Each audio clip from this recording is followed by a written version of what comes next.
Hello guys, welcome back to our channel. నేను మీ లావణ్య. ఈరోజు simple and quick bagara rice మా తెలంగాణ స్టైల్లో చూపిస్తున్నాం. ముందుగా స్టవ్ ఆన్ చేసుకొని కడాయి పెట్టుకొని దాంట్లోకి 2 టేబుల్ స్పూన్ఫుల్ గీ యాడ్ చేశాను.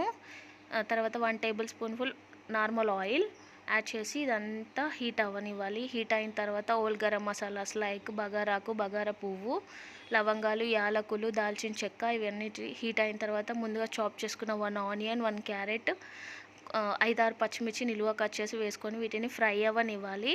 తర్వాత దీంట్లోకి ముందుగా చాప్ చేసుకున్న పుదీనాను కూడా వేసుకోవాలి. ఇది కూడా ఆయిల్లో ఫ్రై అవ్వనివ్వాలి.